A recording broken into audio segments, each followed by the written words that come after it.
Trapping diversion విషయంలో చంద్రబాబు గారు చాలా తెలివైన వ్యక్తి. అతను ఏదో జగన్ అంట ఏదో పన్ను ఏదో 45,000 కడతానన్నాడంట. అది చూస్తే 45,000 పన్ను కట్టాలంటే అంతకుముందుకి ఇప్పటికంటే ఎంత తేడా ఉంది, సంథింగ్ ఏదో జరుగుతోంది అని ముందు ఫస్ట్ మన అటెన్షన్ జగన్ వైపు డైవర్ట్ చేసి, ఆ తర్వాత 1,00,000 కోట్లు తిన్నాడు అనుకుంటున్నారు అంటూ ఒక ట్రాప్ లాక్కొచ్చారు. ఆ తర్వాత 1,00,000 కోట్లు జగన్ తిన్నాడంటూ అదే విధంగా అంటే సైకలాజికల్గా మన అటెన్షన్ ఒకవైపుకి డైవర్ట్ చేసి తద్వారా ఫైనల్గా అదే మన మెదడులో ఉండిపోయేలా చేస్తారు. అది చంద్రబాబు స్టైల్.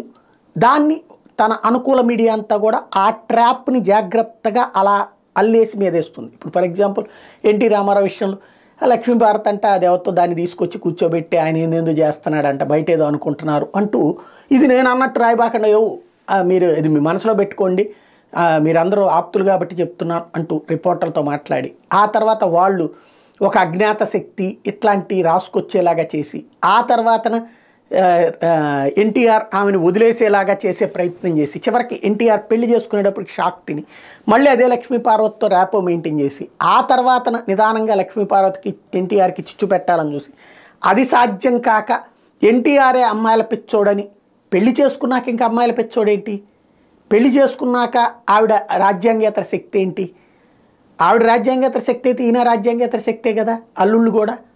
కానీ ఆ వీళ్ళు రాజ్యాంగేతర శక్తులు కాదు ఆవిడ రాజ్యాంగేతర శక్తి అంటూ మీడియాలో రాయిపిచ్చి ఒక వ్యూహాత్మకంగా ఎట్లా చేసుకొచ్చారో అదేవిధంగా ఇప్పుడు వైఎస్ఆర్ కాంగ్రెస్ పార్టీ వాళ్ళు విపరీతంగా వచ్చేస్తున్నారు, 50-60 మంది అడిగేస్తున్నారంటూ ఓ రోజు గోరంట్ల బుచ్చి చౌదరి చెప్తాడు, ఓ రోజునేమో అచ్చెన్నాయుడు చెప్తాడు, ఇట్లా అంత పత్రికల్లో రాయిపిస్తారు.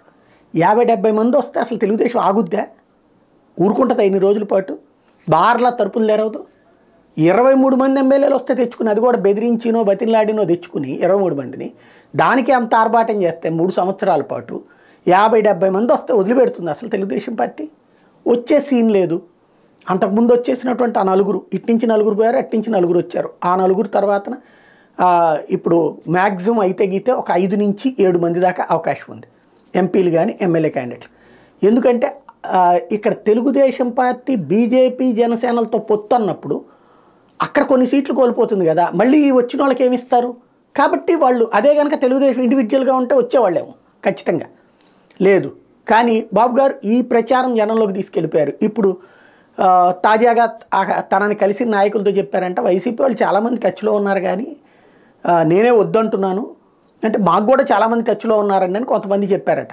అదే మనం ఎక్కువ అవకాశాలు ఏమిస్తాము, ఇప్పుడు మనకి బోల్డ్ అనే ఆప్షన్స్ ఉన్నాయి కదా, కాబట్టి వాళ్ళేమి తీసుకోవద్దులే అని చెప్పారట. అంటే అక్కడ ఎక్కువ రావట్లేదు కాబట్టి ఇప్పటిదాకా వచ్చేస్తారని వెయిట్ చేశారు. ఎందుకంటే దాదాపు 40-50 స్థానాలు వీళ్ళ అభ్యర్థులకి సరైనటువంటి బలమైన అభ్యర్థులు లేరు, ఎతుకుతా కూర్చున్నారు. ఇప్పుడు వైసీపీ వాళ్ళకి అట్లాంటి ద్వారాలు తెరిచారు. ఎప్పుడైతే రావట్లేదు దాంతో ఇక కొత్త కాన్సెప్టు మనమే వద్దనుకుంటున్నాం అన్నట్టుగా డోర్స్ క్లోజ్ అయ్యేది. రాజ్యసభలో పోటీ చేయట్లేదు, మనం వైసీపీ వాళ్ళని వద్దులే, మనం చూసి జాగ్రత్తగా తీసుకోవాలి, ఊరికనే తలుపులు తెరిచేయడానికి వీల్లేదని చెప్పారట. ఇది ఒక సైకలాజికల్ గేమ్ నడపడం, అదే చంద్రబాబు స్పెషాలిటీ.